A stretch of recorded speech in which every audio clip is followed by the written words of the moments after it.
Well, thank you all very, very much. To the Senate and to the House, it's great to have you back in town.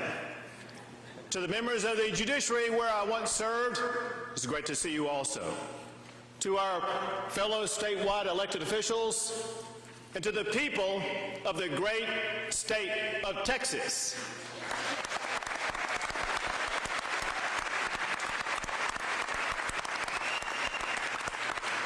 I'm so honored to join you today as we go to work to build an even broader path to prosperity for everybody in this state.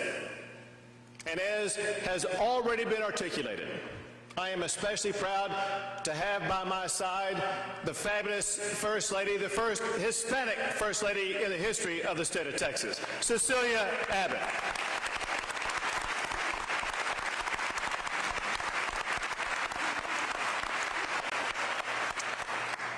You know, it's been from her deep faith and her steady grace that I have drawn strength during our 35 years of marriage.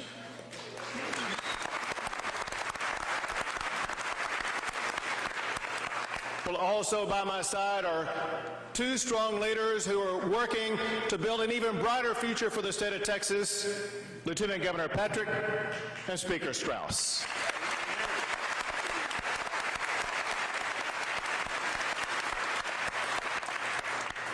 Well, today I am proud to report the state of Texas is exceptional. Since my first State of the State address 2 years ago, more kids are graduating from high school. We've doubled the number of Tier 1 universities in our state. And more Texans have jobs today than ever before in the state of Texas.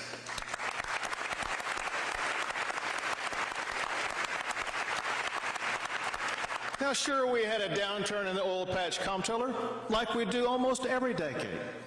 And like every other time, Texas has come roaring back. Last year, when oil hit bottom, since that time, over the last year, Texas still added more than 200,000 new jobs. Our national and international standings continue to rise. We are now second in the number of Fortune 500 companies. And with your help, soon we will be number one in the number of Fortune 500 companies. That's right, Paul.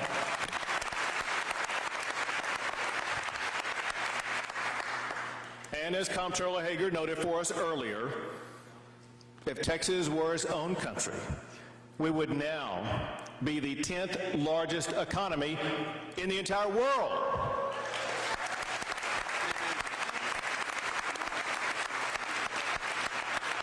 Our economy is larger than Australia, larger than Canada, and yes, larger than Russia.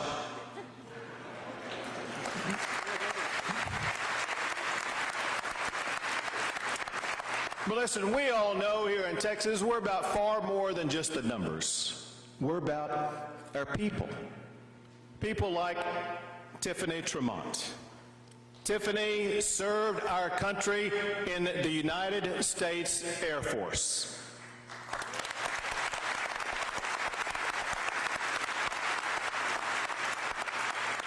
Tiffany has done so successfully what we want to see all of our veterans be able to do, and that is to be able to leave the military service and go very successfully into the private sector. She is now the president, speaker of a company in San Antonio called Silotech Group, a company that provides advanced cybersecurity and IT system solutions. Tiffany, would you stand and let us thank you for your service to the United States of America?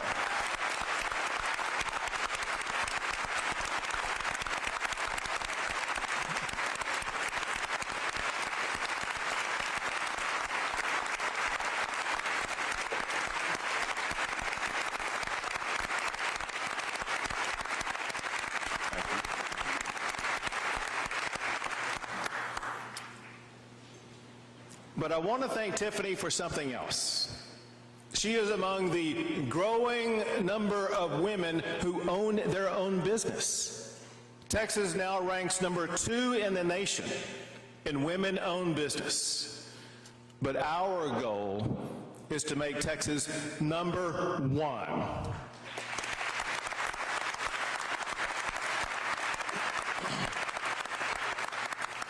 Now listen, we all know that Texas leads the nation in things like oil and gas. Importantly, though, Texas is in the middle of an innovation renaissance that will wean our economy off of energy, biotech, defense tech, wearable tech, and clean tech. These are technologies that are developed and commercialized in Texas, and they are changing the world in which we live. And get this, the Dallas, Houston, and, yes, Senator Watson, the Austin area are now known as knowledge capitals of the entire world. I wish Speaker Craddock were here so we could hear this.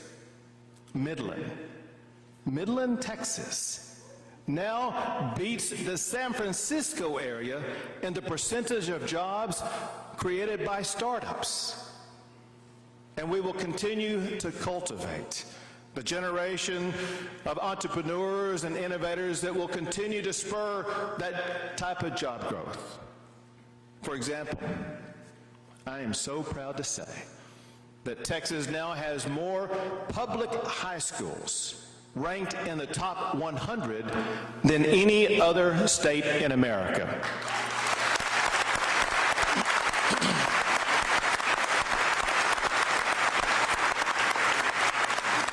We have the fourth highest high school graduation rate in the United States. We're second among Hispanics and African American students, and we are first among economically disadvantaged students. And the #1 public high school in America is in the Dallas Independent School District.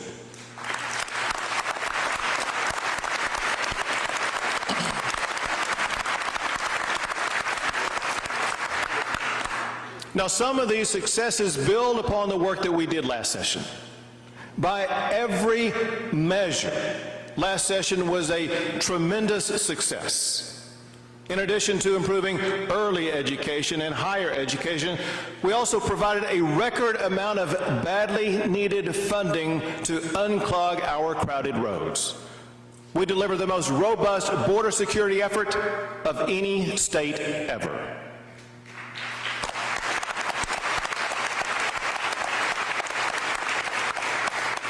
We did all that and more in just 140 days, all without breaking the budget.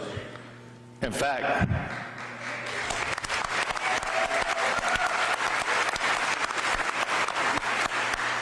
it was the taxpayers applauding that. And I'll tell you, in fact, we very wisely ended the session with the largest savings account of any state in the United States of America.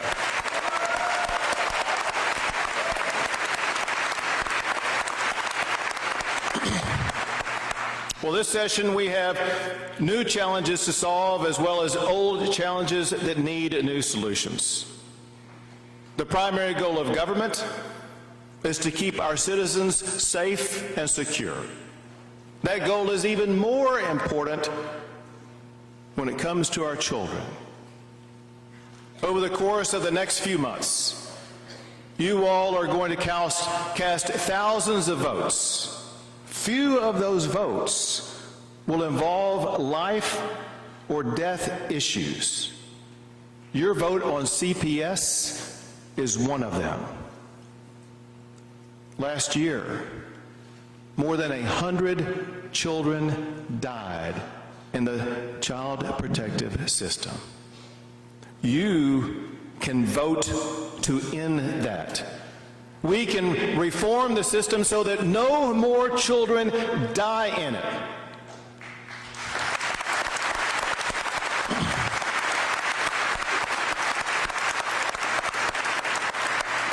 Now, we were right to inject funding during the interim, but we need to understand that additional funding alone is not a lasting solution.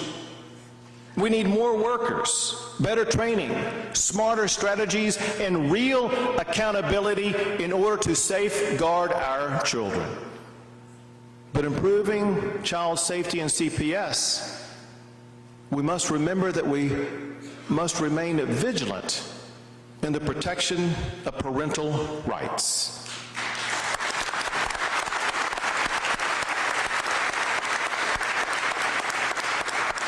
We must remember that the best place for children, if at all possible, is with their parents.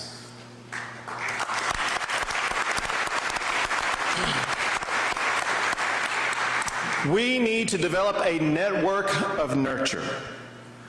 The First Lady and others have been reaching out to faith leaders across Texas to encourage their members to become foster and adoptive parents.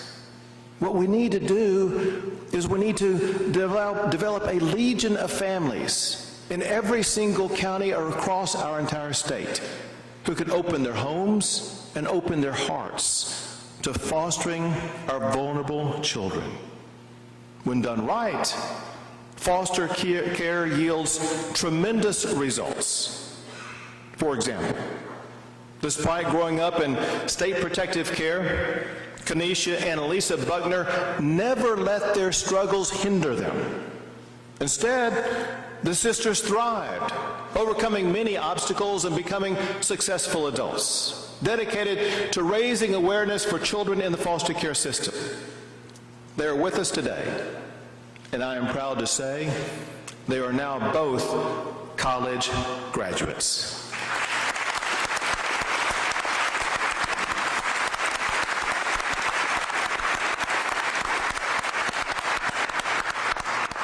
Kenesha and Elisa, would you please stand and let us thank you for the example you have set of what we can produce in our foster care system.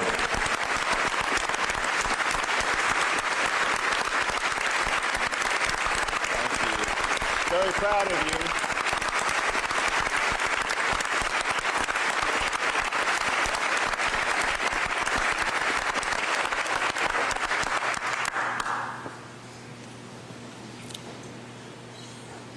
Also with us today are Chris and Eric Calder. They have fostered several children as well as adopting 2.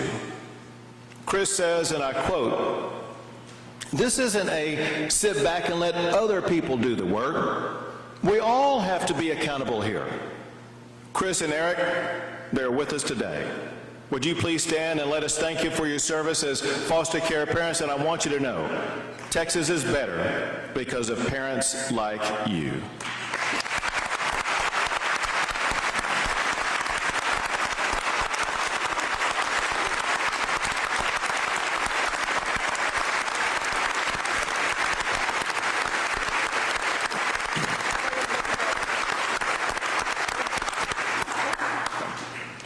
Thank you both for being here. The Callers have done their part. Other foster and adoptive parents around the state have done their part. Now, it is time for us to do our part. To do this right, the budget I have issued today budgets more than either the House or the Senate. Do not underfund this rickety system only to have it come back and haunt you in the years to come. When you tackle the CPS and foster care of this system this session, do it right.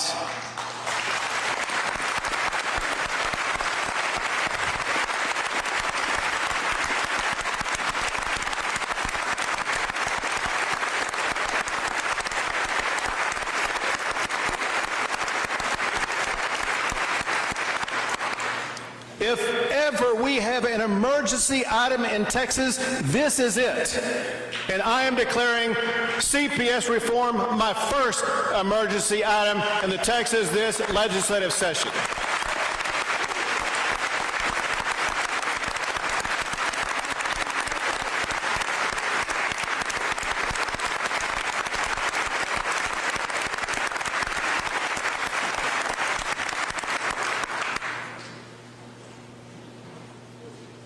if you do nothing else this session, cast a vote to save the life of a child. Now, our schools are places for children to learn, to explore, to advance. I know firsthand that our schools are filled with some of the best teachers in the United States of America, teachers who are called to their profession. Unfortunately, astonishingly, a very small number of teachers, Representative Bohack, have given Texas a very unwanted ranking. Texas reportedly leads the nation in teacher-student sexual assaults. Some of those teachers are not prosecuted. And worse, General, some are shuffled off to other schools to continue teaching in other areas, threatening other kids. We are the ones with the duty and the ability to do something about it. Teachers who assault children should lose their license and they should go to jail.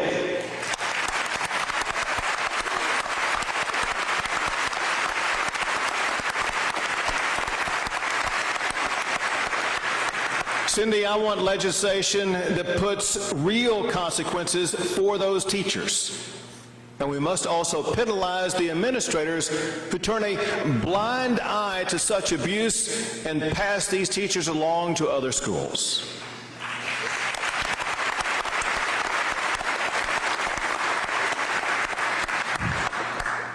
Well, as elected officials, it is our responsibility to protect all Texans. And that means that it's our burden to deal with the consequences of the federal government not doing its job to secure our border. Now, let's be clear about this. We all support legal immigration into the United States.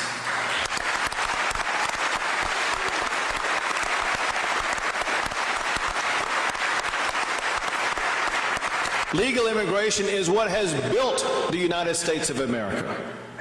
What must be stopped is illegal immigration, and worse, the criminals who conspire with cartels to enter the United States illegally.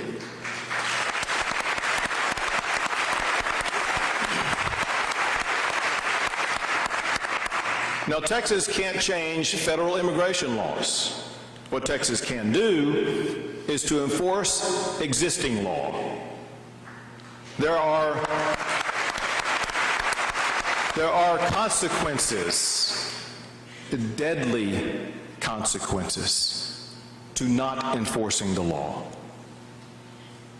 Juan Rios is a criminal alien who had been arrested in Texas multiple times and deported 3 times. Last September, he went on a crime spree across Texas, killing 2 people and kidnapping another. One of his innocent victims was Welton Betts. Welton loved God, Paul, he loved his family, and he loved the Dallas Cowboys. After leaving a Dallas Cowboys game last year, he stopped at a Texaco station in Cedar Hill, Royce, where he was gunned down by Juan Rios. Mr. Betts' death is a tragedy. It's a tragedy that's repeated far too often in Texas. And it is time for Texas to take a stand.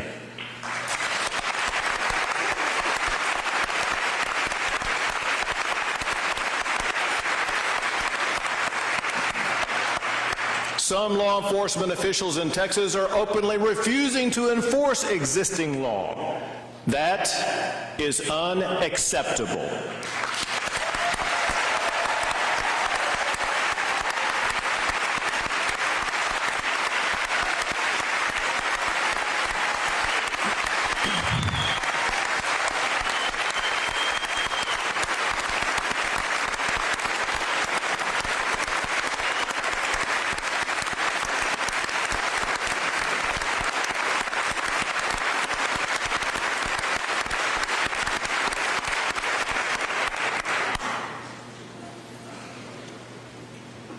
Elected officials don't get to pick and choose which laws they will obey. To protect Texans from deadly danger, we must insist our laws be followed.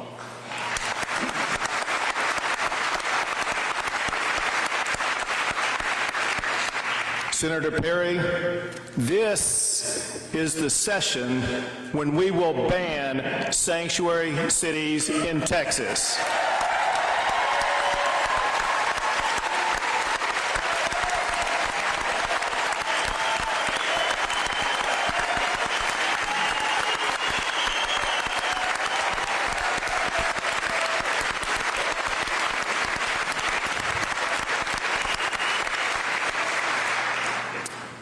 And I am declaring this an emergency item so you can get to work on it tomorrow.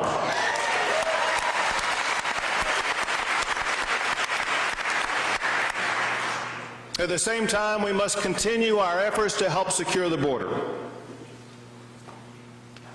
Chairman Bonnet, I know you're looking down. Now I'm going to cause you to wake up.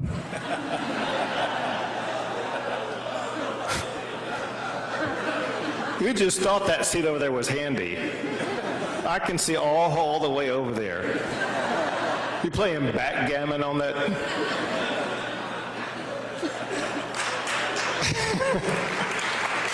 I bring this up because I know you're interested in it. The new administration in Washington has shown the potential to finally secure our border. But President Finvez, you probably recall what Darrell Royal said before you even got to the University of Texas. All that potential means, it ain't been done yet. So tomorrow, I'm getting a start on it. Tomorrow in the Rio Grande Valley at our Texas border. I'm going to be meeting with U.S. Homeland Security Secretary John Kelly to discuss the federal government's efforts to strengthen our border here in Texas.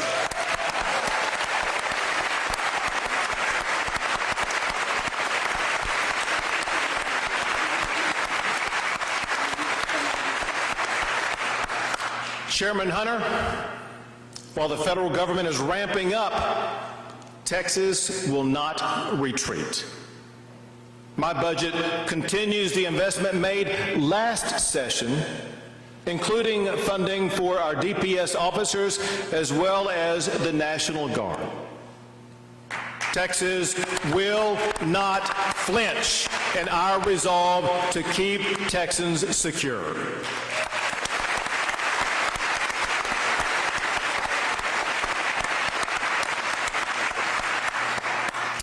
Now, we all know that protecting Texans is about far more than just securing the border.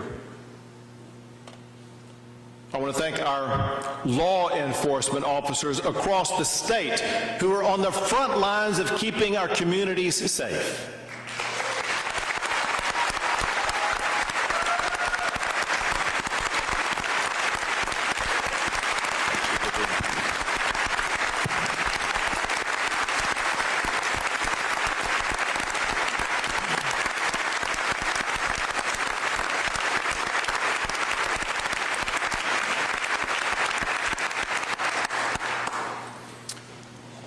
Unbelievably, last year, ambush-style killings of police increased more than 150%. None of us will ever forget the sniper attack on Dallas law enforcement last July, or the Harris County Sheriff Deputy Darren Goforth, killed in cold blood at a gas station in West Harris County, or San Antonio Detective Marconi, murdered late last year. These murders had one thing in common. The victims were killed because of the uniform they wear. We have with us today some of our Texas heroes. Officer Gretchen Rocha of the Dallas Police Department.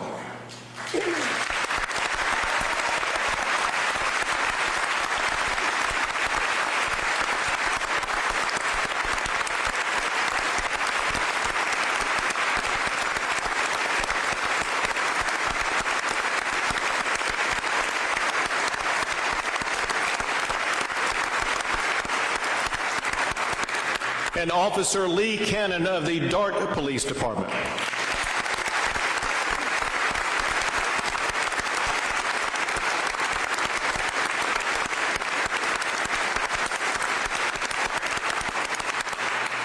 Both of whom were shot in the attack in Dallas last July. With them are 3 other Dallas police officers who also have been injured in the line of duty. Senior Corporal Jeremy Borchard,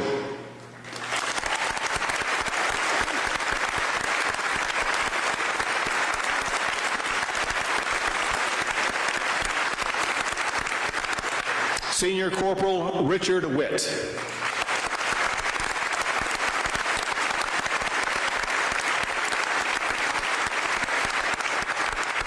Senior Corporal Eddie Coffey,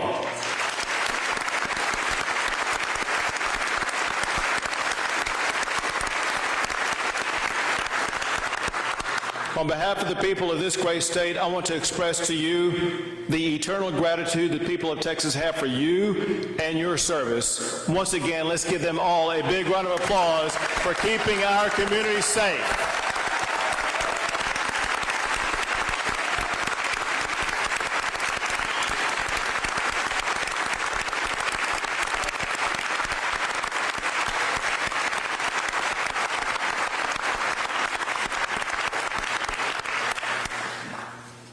I want you all to know, Texas will not tolerate attacks on law enforcement. We are going to rise up as a state in support of our law enforcement. I want legislation that increases penalties and makes it a hate crime for criminals who target peace officers simply because of the uniform they wear.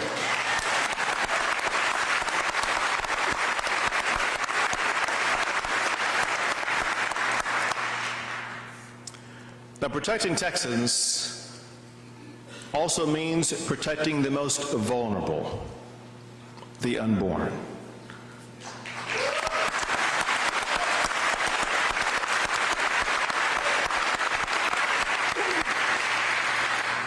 I welcome any legislation that protects unborn children and promotes a culture of life in Texas.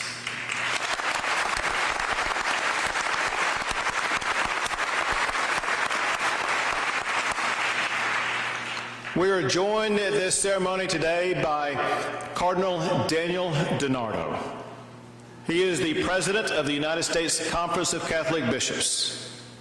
Your Eminence, I commend your commitment to protecting the unborn, and thanks to you and the bishops of Texas for showing respect for the unborn by offering to pay for the burial of fetal remains of our unborn children at no cost.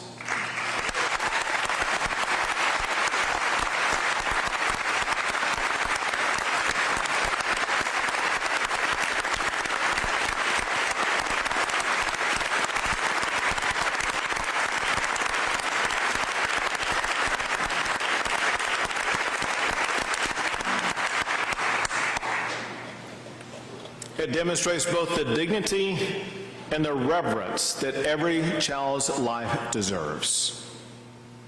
Chairman Cook, that is why I support legislation to codify this dignity for every child in the future. Every child, both born and unborn, deserves dignity. The butchering of unborn babies for trade in the open market is barbaric. Senator Schwertner and Representative Burke, I want legislation that criminalizes the sale or donation of baby body parts.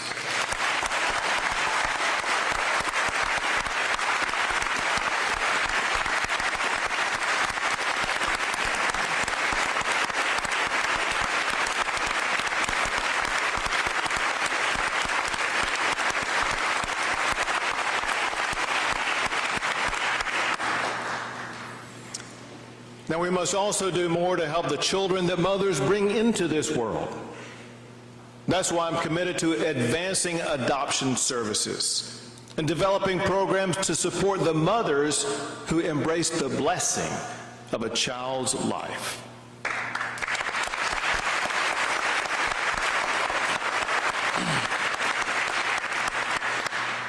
And we must also provide our children with the tools they need to succeed. We do that through education. James Madison emphasized the importance of education to our liberty. He said that a well-instructed people are a permanently free people. That's precisely our goal in educating our children, ensuring their perpetual freedom. That education begins with early education, including high-quality pre-K education.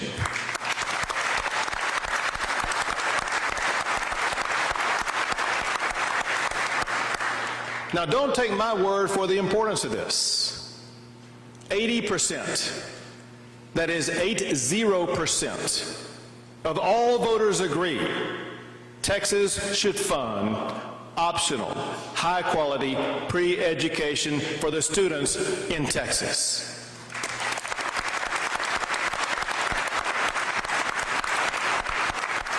They want our children doing math and reading at grade level by the time they finish the third grade. Representative Huberty and Senator Campbell, in hindsight, you were absolutely right to champion this proposal last session. You brought high-quality standards to a pre-K system that desperately needed meaningful improvement. So sitting here today, I got to tell you, I'm absolutely perplexed by the budgets that I have seen from the House and the Senate. They nod in the direction of pre-K, but they really turn a blind eye to the goal of achieving high-quality pre-K.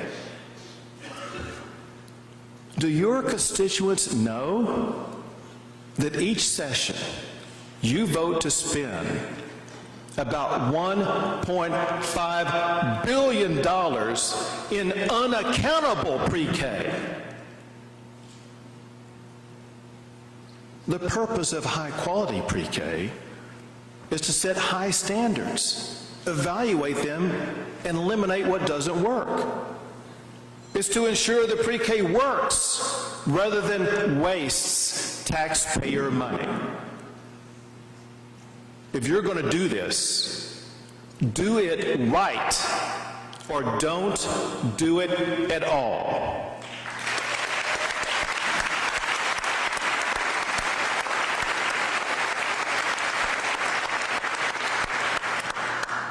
Now, you were also right last session to advance Texas universities to be among the very best in America. While we see so many of these colleges competing to attract five-star recruits to athletic programs, Texas has been leading the way to attract five-star recruits to our academic programs. Senator Nelson, you were right. The Governor's University Research Initiative that you funded last session brought internationally renowned researchers to the great state of Texas. As one example, Dr. Richard Miles, a member of the prestigious National Academy of Engineering, is leaving Princeton to come and join the Aerospace Engineering Department at Texas A&M.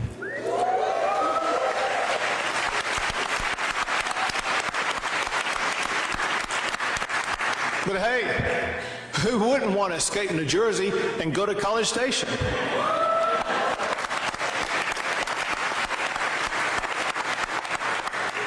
His work places Texas A&M and the state of Texas at the forefront of laser and optical technology that can enhance our national security. Research like this spurs economic development, and it helps to create jobs. We must continue our mission to do more than just prepare Texas for the next 2 years. We also need to put our state on a pathway for national and international prominence for the next 20 years. The Governor's University Research Initiative does that and must be fully funded again.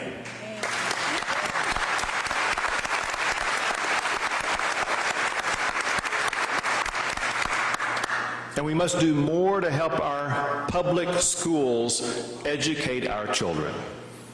I support our Education Commissioner, Mike Morath. Thank you, sir, for all your great work. Stand up, Mike.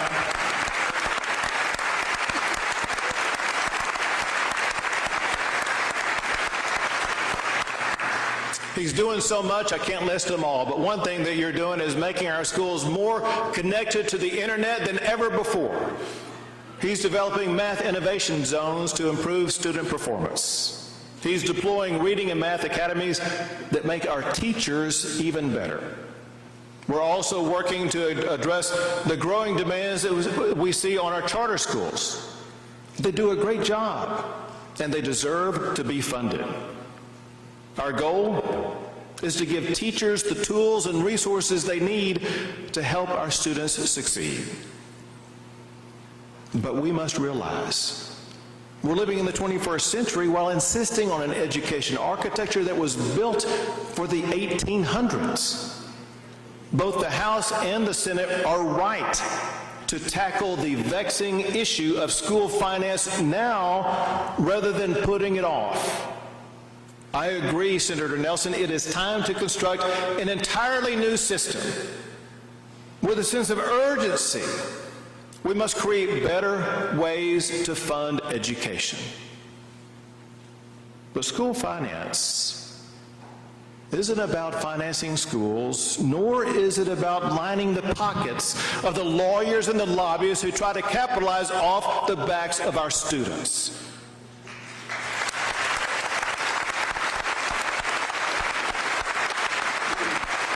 It's about providing our children with the best possible education.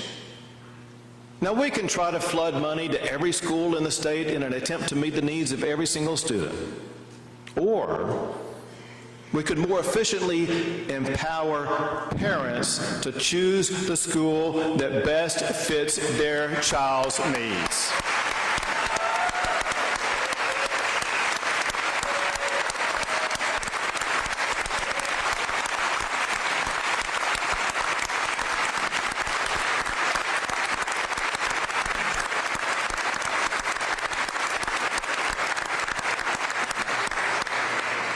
When it comes to education, we need to understand it's very simple. One size doesn't fit all. What might fit Dan may not fit Joe. Parents, you can use other names. Parents, just checking, Bonnet, if you're still awake over there. Parents, not government, are best positioned to make decisions about their child's education.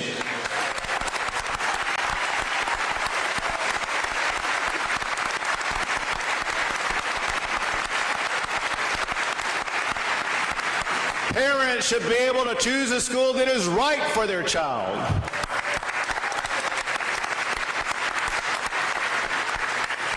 Senator Larry Taylor, I agree. No child should be in the wrong school simply because of their zip code. Every child should have a chance to succeed, and yes, Representative Simmons, every child should have the ability to attend the school that's best for them.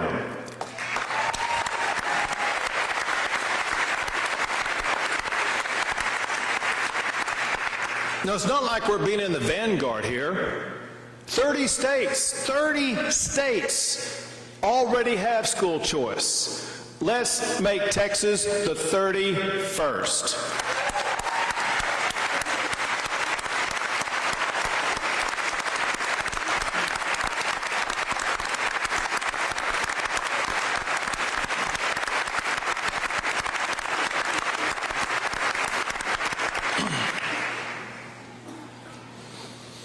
Our Secretary of State, you know as well as I do, every man and every woman in this state should have greater opportunity for economic advancement. To promote that goal, we need to further diversify our economy by attracting jobs to Texas from outside of the energy sector. The Enterprise Fund has been doing just that. In the past 2 years, the fund has attracted more than $500 million in investment capital and has added thousands of new jobs. For example, a corporate expansion of pharmaceutical giant McKesson, which is the 5th largest company in the Fortune 500, will add about 1,000 new jobs. Another 1,000 jobs will come from the massive campus being built by Charles Schwab. The Enterprise Fund has added jobs all the way from Amarillo down to the Rio Grande Valley. Now, if you all don't think that a deal closing fund is necessary, understand this. Last year, a company that is a natural fit for Texas was lured away by Arkansas. JM, that should be an offense in Texas. Even worse, JM, get this. It was Sig Sauer. Oh, yeah, everyone. Sig Sauer is one of the foremost firearms manufacturers in the world. And let this sink in. Texas was outgunned for this project by Arkansas. Texans deserve those jobs, and we need a deal-closing fund that has the ability to fight for them. If you are truly committed to adding jobs and growing our economy, you need to fully fund the Enterprise Fund.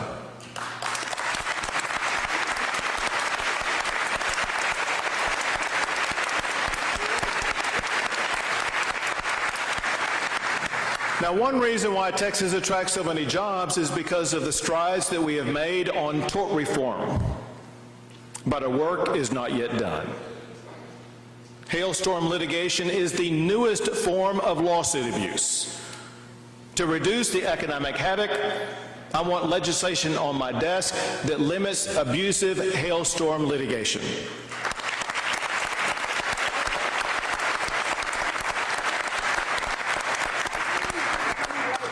Another way for Texas to grow jobs is by cutting taxes and regulations on our businesses.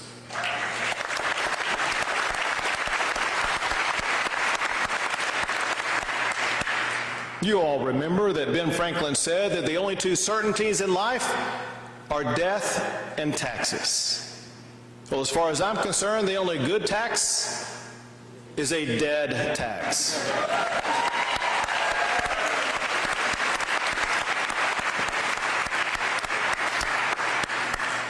Senator Betancourt, we must continue cutting the business franchise tax until we can fit it in a coffin.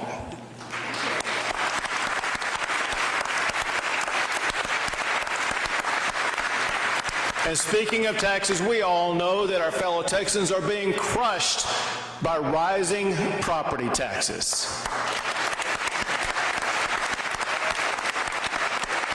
Your property tax bills often increase far faster than household income. No government should be able to tax people out of their homes.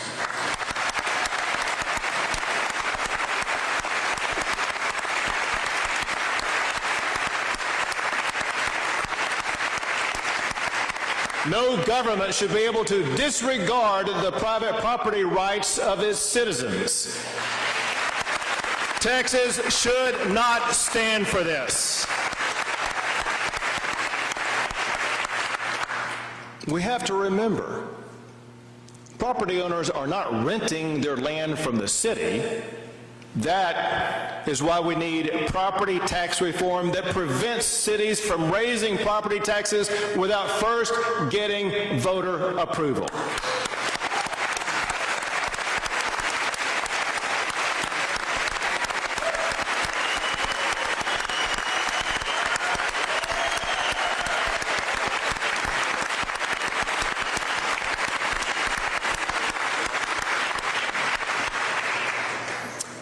We need serious property tax reform with a real revenue cap.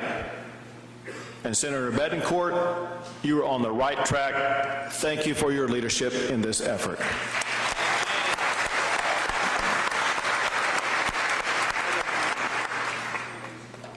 As it concerns our budget, Texans know how to live within their means. No less should be expected from your government.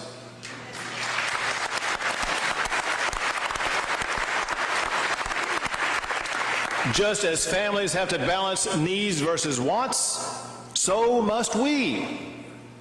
And that process doesn't start with the next budget that you're working on. It starts now. It starts today.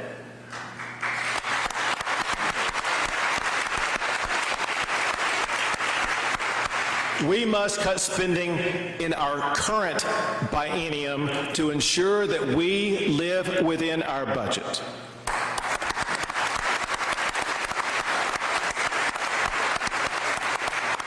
So today, I am directing state agencies to impose an immediate hiring freeze through the end of August.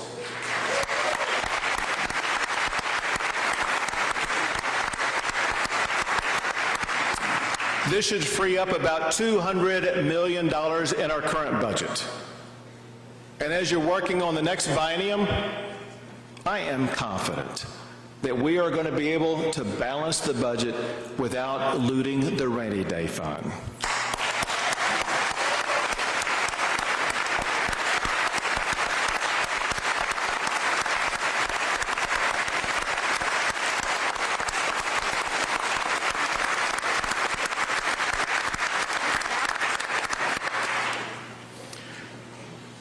Now, central to keeping Texas the bastion of liberty in the United States of America, we need to shore up cracks in the democratic process. The faith that people have in their democracy is linked to the trust they have in their elected officials. That trust is eroded if they perceive that elected officials are acting in anything other than the people's best interests.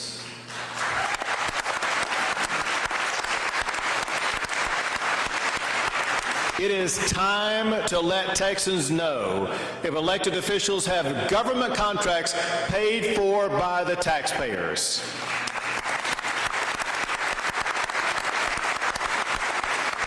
Voters deserve to know if lawmakers are working for themselves or the people who elected them.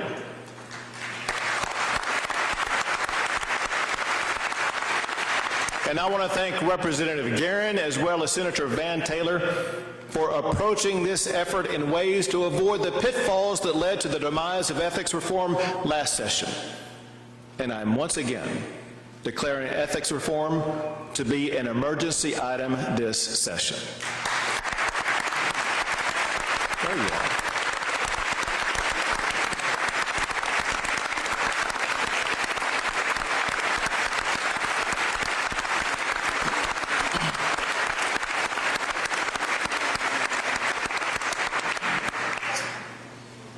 And while we are cleaning up government, we must end the practice of government deducting union dues from the paychecks of employees.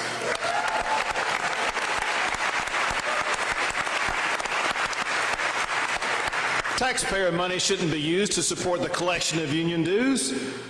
Senator Huffman and Representative Sarah Davis, they have a good bill that addresses this problem. Let's get it to my desk.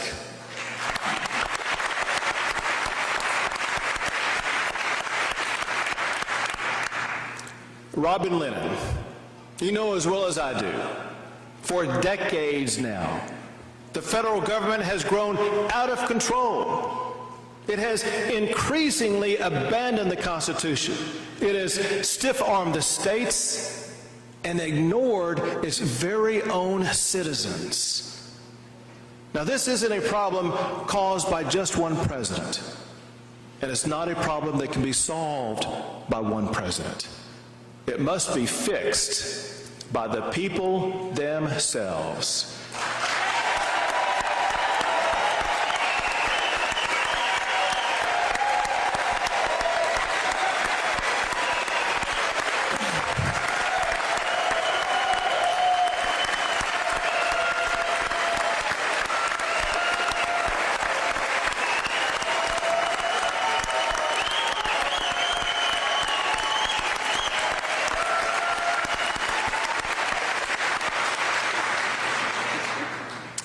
That is why we need a convention of states authorized in the Constitution to propose amendments to fix America.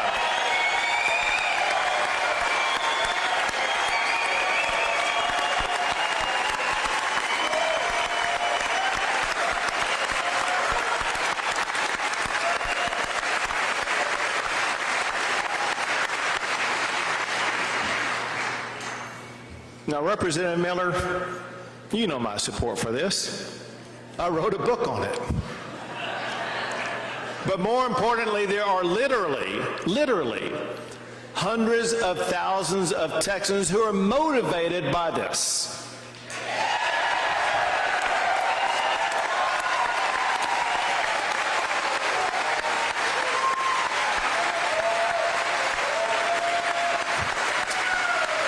The proposed amendments would include things like term limits, restoring the 10th Amendment, an amendment that reins in the federal government regulations,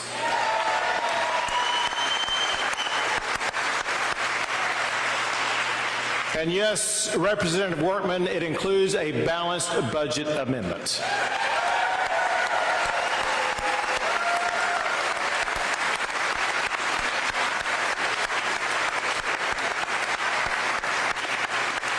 We should demand that the federal government do two things. One is to fulfill important but limited responsibilities as specifically defined in the Constitution.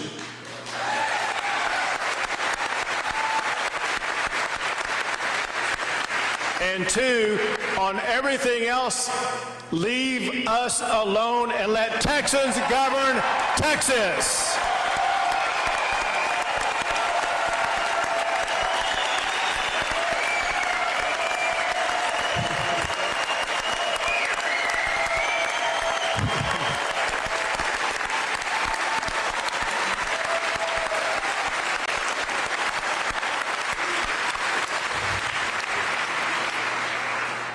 Senator Birdwell and Representative Phil King, you know as well as I do that the future of America cannot wait for tomorrow.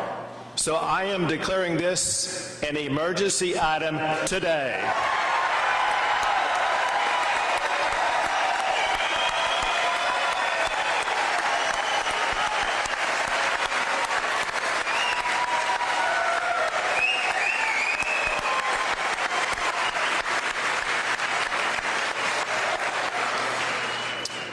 Texas is the Lone Star State for a reason. We stand apart as a model for the rest of America. Now, it's of no small significance, JM, that we unite today under the San Jacinto battle flag, one of the most decisive battles of the world that changed the course of history and brought liberty to Texas.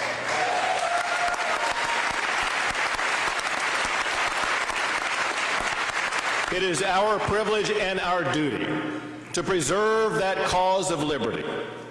Courageous heroes died so that Texas could be free. Let's use this session to build a Texas worthy of their sacrifice. Let's keep Texas the most exceptional state in the United States of America. May God bless us in our efforts, and may God forever bless the great state of Texas. Thank you so much.